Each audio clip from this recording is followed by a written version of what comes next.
PTI के तहरीरी मुतालबात मंजरे आम पर आ गए। पीटीआई ने 3 मुतालबात पेश किए हैं। हुकूमत और पीटीआई के दरमियान मुज़ाकरात के तीसरे दौर का आगाज हो गया है, जिसमें पीटीआई ने 3 मुतालबात पेश कर दिए हैं। 3 सफ़ात पर मुश्तमिल ये मुतालबात हैं पीटीआई की जानिब से जो पेश किए गए हैं। हुकूमत और पीटीआई के दरमियान मुज़ाकरात का ये तीसरा दौर है। वाज़े रहे कि मुतालबात तहरीरी सूरत में हतमी शक्ल में आज पेश करने थे। इसी पर हम बात करेंगे डॉन न्यूज़ के रिपोर्टर इरफान सदोज़ई से। इरफान, बताइएगा क्या अहम मुतालबात सामने रखे गए?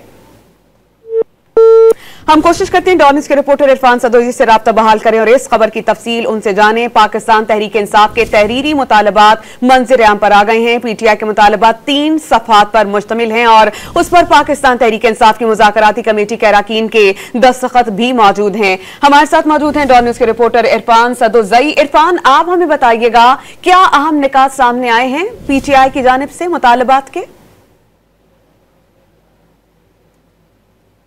इरफान, सुन रहे हैं आप हमें?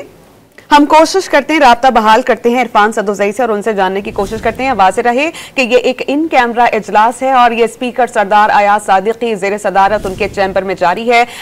पाकिस्तान तहरीक इंसाफ की जानिब से अली अमीन गंडापुर, हामिद रजा, अलामा राजा नासिर अब्बास और दीगर मौजूद हैं। आज हुकूमत और पीटीआई की मुज़ाकराती कमेटी के अरकान के तहरीरी मुतालबात सामने रखे जाने थे, जिस पर पाकिस्तान तहरीक इंसाफ के तमाम अरकान के दस्तखत के बाद बाज़ाब्ता तौर पर उन तमाम मुतालबात को तहरीरी में हतमी शक्ल देकर इजलास में पेश किया जाना था। और अब यह खबर सामने आई है कि पीटीआई के तहरीरी मुतालबात सामने आ गए हैं जो 3 सफ़ात पर मुश्तमिल हैं।